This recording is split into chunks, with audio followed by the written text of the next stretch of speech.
Ya regresamos, las 8:30. Ahorita Cintia Dávalo nos va a decir que viene con el abasto de agua. En unos minutos más nos va a platicar de lo que está informando la Conagua. Oiga, ya que hablábamos con Arturo Sánchez de la Guardia Nacional, déjenos recuperar una charla que tuvimos con Ernesto López Portillo. Él es experto en temas de seguridad, coordinador del programa de seguridad ciudadana de la Ibero. Hablábamos con él sobre la violencia que estaba sucediendo, que había sucedido en Guanajuato y Jalisco. Todavía no conocíamos lo que iba a pasar en Juárez y, por supuesto, ni por la frente nos pasaba lo que estaba por suceder en Tijuana y en algunos de los otros municipios de Baja California. Pero nos cuenta y nos platica cosas muy relevantes en torno a la seguridad y a cómo se debe de atender y lo que se debe hacer para esta situación. Es parte de la charla que tuvimos con el experto sobre seguridad, también es coordinador del programa de seguridad ciudadana de la Ibero, Ernesto López Portillo. Un escenario extraordinariamente preocupante. Hay que decirle a la gente siempre que cuando esto sucede, uno no puede olvidar la historia. Uno no debe olvidar la historia. En mi caso, en los 80, finales de los 80 del siglo pasado, se empezaron a consolidar las noticias que hablaban de un empoderamiento de las organizaciones delictivas, un empoderamiento creciente y acelerado. Estoy hablando de hace varias décadas.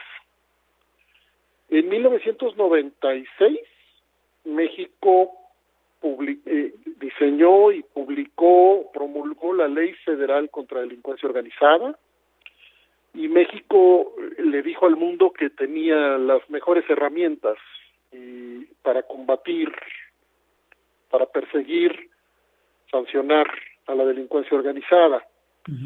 Bueno, sí, en efecto, si nos apegamos a esta forma de entender la persecución penal con herramientas excepcionales, por ejemplo, todas las estrategias que tienen que ver con la investigación especializada penal por parte de la Procuraduría, la entonces Procuraduría General de la República, hoy Fiscalía. Si uno ve las normas, uno diría que tenemos el equipaje completo para poder someter, desarticular a las organizaciones. Si uno escucha lo que nos dice la Unidad de Inteligencia Financiera, si uno escucha los discursos presidenciales, si uno escucha a la propia Fiscalía General, uno podría creer que estas herramientas se utilizan y son suficientes. Pero lo que sucede en la realidad es otra cosa. ¿Qué sucede en la realidad? Bueno, que desde sus orígenes, particularmente en el narcotráfico, las organizaciones delictivas en México han estado protegidas por el poder político y por las instituciones del Estado. Esto no es un tema de México. Si uno mira la historia de las mafias más poderosas en Italia, o los grupos delictivos mucho más antiguos en Asia, en Japón, uno encontrará que las organizaciones delictivas están protegidas. Ernesto, nos decías, poder político, colusión, crimen organizado. Se sabe, no es un hecho aislado lo que sucede en México, pero ¿qué hacer para...? Déjame decir rápidamente que el juez Falcone es probablemente el juez más famoso en la historia de la persecución de la delincuencia organizada. En una conferencia en los 90 dijo en el Instituto Nacional de Ciencias Penales que la delincuencia organizada debe llamarse organizada porque se organiza con el Estado. Entonces, quiero insistir en que si se puede comprobar hechos de tal magnitud como los que hemos vivido, si se puede confirmar ese nivel de organización, ese poder de fuego, esa cantidad de recursos disponibles en organizaciones dedicadas a mercados criminales, lo que tenemos que entender es que están funcionando dentro de circuitos de protección que les permiten operar. Hay que decir que se publicó el Índice Global de Delincuencia Organizada. 2021.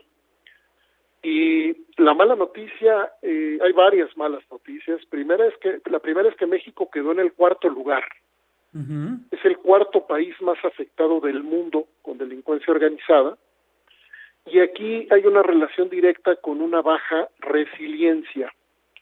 La resiliencia es la capacidad que tienen las sociedades, las personas y las comunidades también, para sobreponerse ante la adversidad a través de múltiples estrategias y recursos. En el caso del índice global de delincuencia organizada, México queda en un bajísimo nivel de resiliencia, lo que significa que autoridades y sociedad no logran trabajar juntos para construir las respuestas adecuadas que reduzcan las violencias y que reduzcan el poder de las organizaciones delictivas. A esto hay que agregar dos cosas que nos han dejado, que nos han tocado de alguna manera vivir, que tiene que ver con nuestra vecindad con los Estados Unidos. Uno, el flujo de armas. Sí. No se puede explicar el armamento disponible para la delincuencia organizada si no entendemos que las armas fluyen de manera intensa y de manera libre en un mercado ilegal de armas que nos hace, según las cifras disponibles, tenemos centenas de miles de armas introducidas al mercado ilegal mexicano. Uh-huh. Por si esto no fuera poco, el paradigma prohibicionista de las drogas que está atrás de todo esto no ha funcionado, y hay que decirle a la gente... Pero tiene 50 años sin funcionar, Ernesto. Sí, y por eso viene un laboratorio interesante que se va a construir en Colombia. Uh-huh. Es el país que antes que nosotros fue el laboratorio del desastre del prohibicionismo de las drogas, Colombia, antes que nosotros. Uh-huh. Bueno, el presidente Gustavo Petro, que asumió el domingo pasado, anuncia que van a abandonar el esquema prohibicionista y militarizado de persecución de las drogas. ¿Qué van a hacer? Vamos a ver.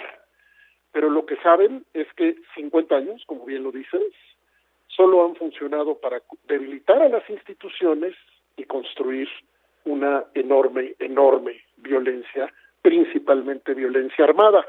México tenía hace poco la mitad de sus homicidios violentos con arma de fuego y ya andamos arriba del 70% de homicidios violentos con arma de fuego.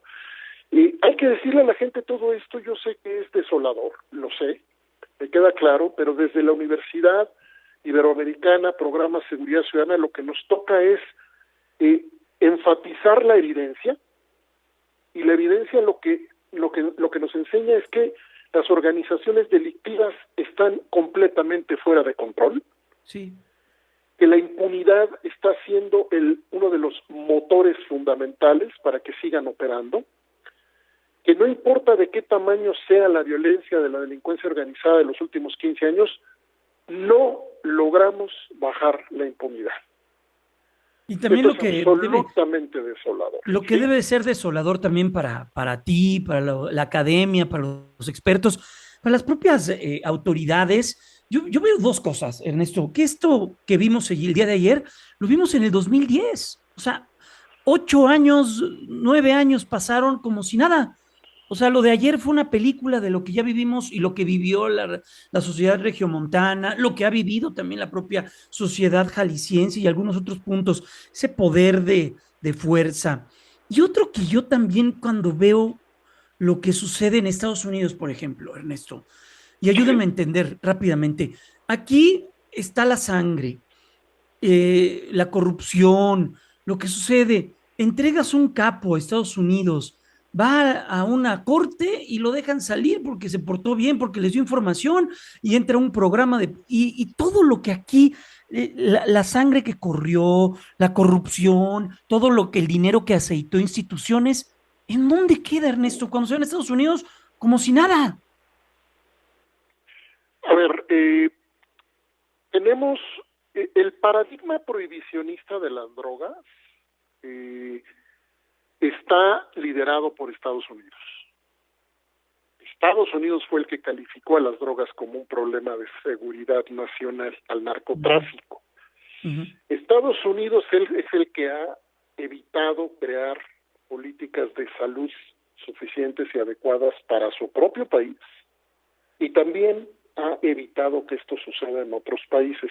Seguramente en el auditorio y no se sabe que Lázaro Cárdenas emitió un reglamento de salud que proponía una política regulatoria para el uso de sustancias ilegales que estuviera principalmente orientada por la salud, por intervenciones basadas en una política de salud pública.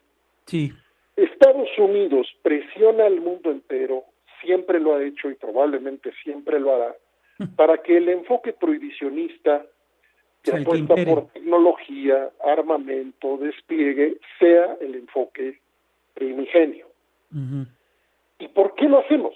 Bueno, porque México no ha decidido desafiar ese paradigma. ¿Qué cosa? México está en una situación ciertamente dificilísima, México, porque Estados Unidos muchas veces ha generado discursos amenazantes, claro, y estrategias de presión, cuando siempre que emergen, por ejemplo, las propuestas que ya tenemos muchas esperando en varios congresos del país, regulatorias, por ejemplo, del mercado. Bueno, es parte de la charla que tuvimos con Ernesto López Portillo. Él es experto en seguridad y coordinador del programa de seguridad ciudadana de la Ibero. Vamos a ir a la pausa comercial. Interesante, las reflexiones que hace y el reto que tenemos. En Chedraui por ti cuesta menos.